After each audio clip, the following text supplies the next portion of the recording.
کو نظر آ رہی ہیں. اس میں سب سے پہلی گاڑی جو ہوتی ہے یہ میزائل لانچر ہے. اچھا. جو کہ میزائل لوڈنگ سے لے کر فائر کرنے کے لیے تمام کام جو ہے وہ خود کار طریقے سے کرتی ہے اور کسی بھی جگہ سے مطلوبہ ہدف پر میزائل داغ سکتی ہے. دوسری گاڑی جو ہوتی ہے یہ میزائل ٹرانسپورٹر ہے جو کہ میزائل کو لمبے فاصلوں تک لے جانے کے لیے کام آتی ہے. صحیح. شاہین 2 میزائل جو ہے یہ ٹھوس ایندھن سے چلنے والے راکٹ موٹر سے بنا ہوا ہے.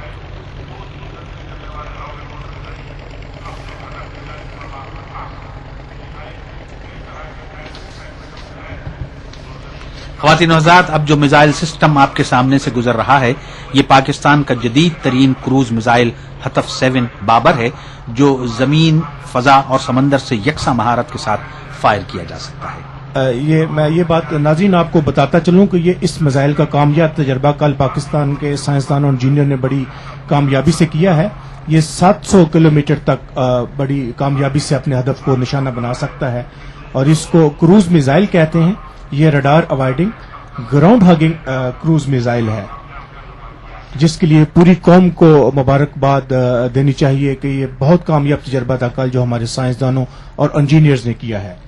اس دستے کی قیادت میجر فیصل حمید کر رہے ہیں. یہ دستہ میزائل لانچر کی 2 گاڑیوں پر مشتمل ہے جو کہ میزائل لوڈنگ سے لے کر فائر کرنے کے تمام کام خودکار طریقے سے کرتی ہے اور کسی بھی جگہ سے مطلوبہ ہدف پر میزائل داغ سکتی ہے.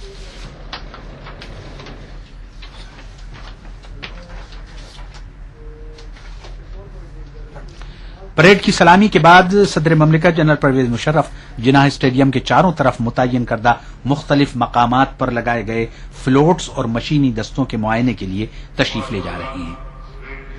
اس کے بعد آرمی ایوی ایشن کے لاما، کوبرا اور MI-17 ہیلی کاپٹرز پرواز کرتے ہوئے گزریں گے. میں عرض کر دوں کہ ان ہیلی کاپٹرز میں سے کوبرا ہیلی کاپٹرز جدید ترین کمپیوٹرائزڈ فائرنگ سسٹم اور انتہائی مہلک ٹینک شکن ہتھیاروں سے لیس ہوتے ہیں. کوبرا ہیلی کاپٹرز دشمن کے ٹینکوں کے آہانی دفاع کو توڑنے کی بھرپور صلاحیت رکھتے ہیں. یہ ہیلی کاپٹر ایک مخصوص فاصلے پر ہوا میں ٹھہر کر دشمن کے ٹینک برباد کر سکتا ہے. ان ہیلی کاپٹروں کا تعلق پاکستان آرمی ایوی ایشن کے ایک لڑاکا اسکواڈرن سے ہے. اب پریڈ کمانڈر بریگیڈیئر طارق غفور جیپ میں ڈائز کی طرف پریزیڈنٹ صدر مملکت کو لے جائیں گے اور صدر مملکت جو ہے وہ اب فلوٹس کا اور اس کے بعد مشینی دستوں کا معائنہ کریں گے.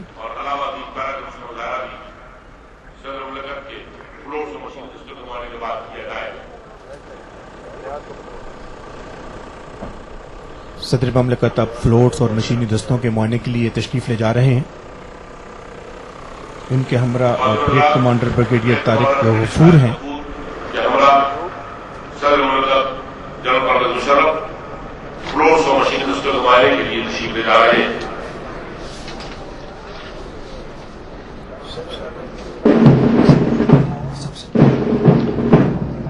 خواتین وزارت سب سے پہلے صدر مملکت سندھ کے فلوٹ کے سامنے پہنچے اور فلوٹس پہنچیں گے اور پھر یوں فلوٹس کا معائنہ شروع ہو جائے گا.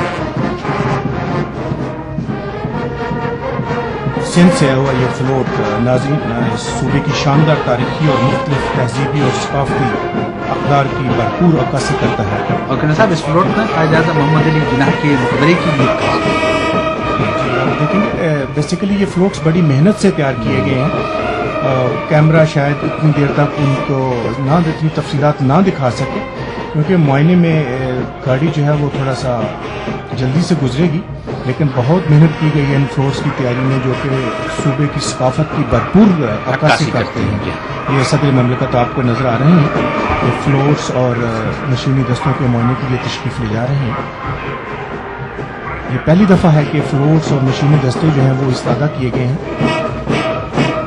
ماضی میں یہ پریڈ کا حصہ ہوا کرتے تھے، ابھی بھی حصہ ہے لیکن اس وقت وہ سامنے سے گزرتے تھے. یہ اس میں جگہ کی کمی کے باعث یہ سارے اس دفعہ انتظامات ہیں وہ تھوڑے سے تبدیل کیے گئے ہیں. سندھ کے جو فلوٹ ہے اس میں قائد اعظم کے مزار کے پیچھے اگر ہم دیکھ سکیں تو ایک اسکول بھی دکھایا گیا ہے اور پھر بعد یہ تھرکا کے جو لوگ ہیں ان کے رہنے کی جگہ بڑی بھرپور طریقے سے اس کا ذکر کیا گیا ہے. آپ دیکھیں سندھ کے فلوٹ کے سامنے سے گزر صدر مملکت.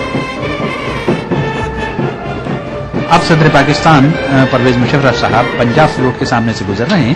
حسین و دلکش لاہور کی تاریخی عمارت چوبرگی کو دکھایا گیا ہے جو مغلیہ دور کے فن تعمیر کا شاہکار ہے. فلوٹ پر دیہاتی زندگی کی منظر کشی کی گئی ہے. اب صدر مملکت صوبہ بلوچستان کے فلوٹ کے سامنے سے گزر رہے ہیں. مہر گڑھ کی سرزمین 7000 سال قبل مسیح میں ابھرنے والی قدیم ترین تہذیب کا یہ ہے. صدر مملکت فلوٹ میں شامل افراد کو جوش و خروش کا بھرپور جواب دے رہے ہیں.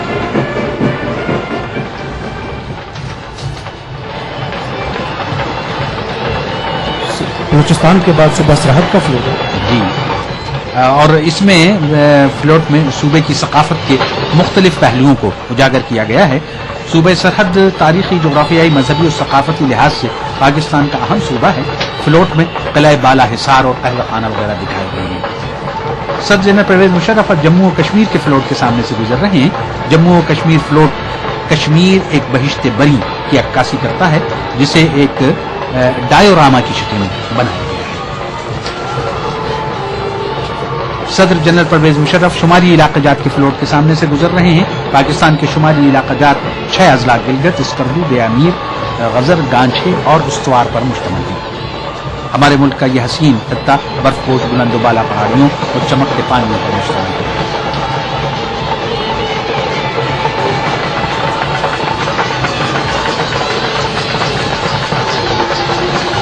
اب صدر جنرل پرویز مشرف جس فلوٹ کا معائنہ کر رہے ہیں وہ ministry of science and technology کا ہے.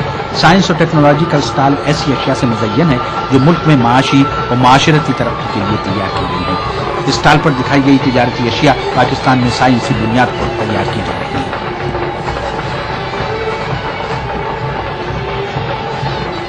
آرمی ہیریٹیج کے اس کے بعد فلوٹ تھا اور اس کے بعد ابھی مشینی دستوں کا معائنہ جو ہے وہ شروع کر رہے ہیں صدر مملکت.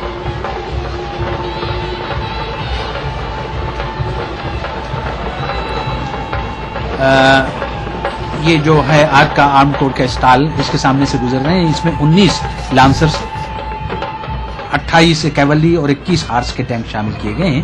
اس دستے کی قیادت کرنل عبداللہ ڈوگر کر رہے ہیں. سب سے آگے 19 لانسرز کے الخالد ٹینک ہیں. ان کے بعد 28 کیولری کے زرار ٹینک ہیں اور آخر میں 41 ہارس T10 UD کے ٹینک ہیں. صدر جنرل پرویز مشرف کی جیپ 63 فرنٹیئر فورس ریجمنٹ کے کالم کے سامنے سے گزر رہی ہے. اس مشینی دستے کی قیادت لیفٹیننٹ کرنل شعیب احمد کر رہے ہیں. اب صدر مملکت توپ خانے کے اسٹال کے سامنے سے گزر رہے ہیں. سب سے آگے 3 SP میڈیم ریجمنٹ آرٹلری کا دستہ ہے. اس کی قیادت لیفٹیننٹ کرنل طارق ضمیر کر رہے ہیں. توپ خانے کے بعد ایئر ڈیفنس کا دستہ ہے. ایئر ڈیفنس کے جو فلوٹ ہے اس کی قیادت لیفٹیننٹ کرنل اسد رضا کر رہے ہیں. ان کا تعلق ایئر ڈیفنس کی مایہ ناز یونٹ 142 لائٹ ایئر ڈیفنس. جی اب یہ انجینئرز کا فلوٹ ہے اور جس کی قیادت لیفٹیننٹ کرنل مرزا محمد اسلم کر رہے ہیں. سب سے آگے ٹرال اینٹی ٹینک مائن ہے جسے ٹام کے نام سے جانا جاتا ہے. اس کے بعد ریبن برج ہے اور آخر میں AM-50 برج جو ہے اس کو دکھایا گیا ہے. یہ انجینئرز کور آف انجینئرز کا دستہ تھا. اور اس کے بعد کور آف سگنلز کا فلوٹ ہے جس کی قیادت جو ہے لیفٹیننٹ کرنل اشفاق احمد چیمہ کر رہے ہیں. یہ جدید ترین حربی آلات سے لیس ہے. جی اس میں بیسیکلی بہت تفصیل سے ہر چیز جو ہے وہ اسٹال میں لگائی گئی ہے. جی. کور آف سگنل جو ہے پاک فوج کا انتہائی اہم اور فعال شعبہ ہے جو کہ جنگ میں بہت کلیدی کردار ادا کرتا ہے. دور جدید میں تو مواصلاتی نظام کے بغیر کوئی جنگ جو ہے فوج جو ہے وہ لڑنے کا تصور بھی نہیں کر سکتی. کور آف سگنل نے عصر حاضر کے تقاضوں کو پیش نظر رکھتے ہوئے فوج میں جدید ترین مواصلاتی نظام جو ہے اس کو متعارف کروایا ہے. انقلابی تبدیلیاں اس پورے نظام میں آ گئی.